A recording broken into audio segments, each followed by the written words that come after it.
इस साल अपने टारगेट है कि कई मेंस एग्जाम अपने को देने हैं, मतलब अगर 6 एग्जाम दे रहे हैं ना अपने, अगर इस साल का टारगेट दिमाग में ये डाल लो कि भाई सर इस साल मेरे को कम से कम 5 मेंस के एग्जाम देने, ये टारगेट रखो इस साल का। सर बिल्कुल सिंपल टारगेट है। रिजर्व में क्या होता है सर, हो जाता है, बाद में क्लियर होती है, क्योंकि पूरे साल क्या होता है, बहुत सारे बच्चे जो मेन लिस्ट वाले हैं ना, या तो नौकरी छोड़ देते हैं या फिर अपने एलपीटी लैंग्वेज प्रोफिशिएंसी टेस्ट या डीवी या मेडिकल क्वालीफाई नहीं कर पाते, तो वो भर्ती भरने के लिए रिजर्व लिस्ट से कैंडिडेट्स उठाए जाते हैं। ठीक है, हाँ जी, इस बार का टारगेट क्या है? इस बार का टारगेट है 5 मेंस के एग्जाम में सर बैठूंगा मैं, जिससे कि अपने आप को सर हम इनफ अपॉर्चुनिटी दे पाए कि किसी ना किसी मौके पे सर वो चौका लगे। वही पेरिस ओलंपिक्स आ रहे हैं, फिर से उम्मीद किससे है सर? फिर से नीरज चोपड़ा से फिर से उम्मीद है। आपने देखा ही होगा, तो जेवलिन थ्रो सबने फॉलो किया होगा कि कितने मौके मिलते हैं, 7-8 मौके मिलते हैं, सारे मौके में फेल हो जाए, बट क्योंकि वो 7-8 मौके मिलते हैं ना, तो वो कॉन्फिडेंस रहता है कि यार एक में ही मेरे को वो गोल्ड वाला थ्रो फेंकना है। 5 में से एक ही अपॉर्चुनिटी है जिसमें सारी चीजें अलाइन होनी चाहिए, सारे ग्रह मिल जाए, सारे ग्रह एकदम सही पोजीशन पे आ जाए सर, अपना दिन अच्छा हो, सिस्टम बढ़िया चले, पेपर अपने सही से अटेम्प्ट करे, तबियत एकदम परफेक्ट हो, सारी चीजें लाइन हो। पर इसके लिए अपने को मौका देना पड़ेगा ना। अपने मौके 1 या 2 देंगे तो फिर कैसे चलेगा? आप बताओ मुझे। अपने उस चीज को मौके 1-2 देंगे तो कैसे चलेगा?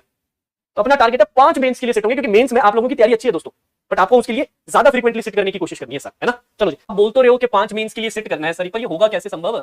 5 मेंस के लिए कौन सा बच्चा बैठता है? इतने सारे मेंस के लिए कौन बच्चा बैठता है आपके हिसाब से? आपसे कोई पूछे कि यार कोई बच्चा मैं आपके सामने लिख रहा हूं, कोई स्टूडेंट के बारे में मैं आपको बताऊं, आप किसी स्टूडेंट से मिलो जो कहे कि यार पिछले साल मैंने 5 मेंस के एग्जाम दिए थे, कौन है वो बच्चा? सर ये वो बच्चा है जिसने प्रीलिम्स में तगड़ी स्पीड अचीव कर ली है। ये वो बच्चा है, ये वो स्टूडेंट है जिसने प्रीलिम्स में जो रिक्वायर्ड स्पीड है ना, उतनी तो मिनिमम अचीव कर ली, if not more than the required, जो कंसिस्टेंट बेसिस पे मॉक्स में फोड़ता है।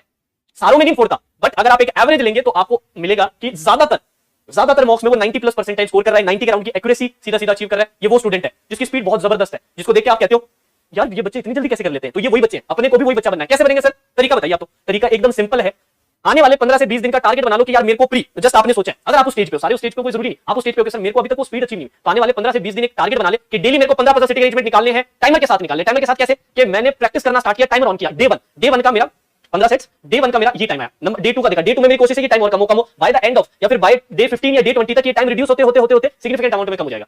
और उसके लिए कंसिस्टेंट डेली प्रैक्टिस अपने को निकालनी पड़ेगी। जितना ज्यादा प्रैक्टिस करोगे ना, टाइम बेस्ड जितना ज्यादा प्रैक्टिस करोगे ना, उतना ज्यादा बेहतर होते जाओगे। हाँ, उससे पहले के काम तो करनी है कि कंसेप्ट सारे क्लियर होने चाहिए, मेथड्स पे प्रैक्टिस की हो तो मेथड्स पे अच्छी पकड़ भी होनी चाहिए, उसके बाद की कहानी सुना रहा हूं। ठीक है।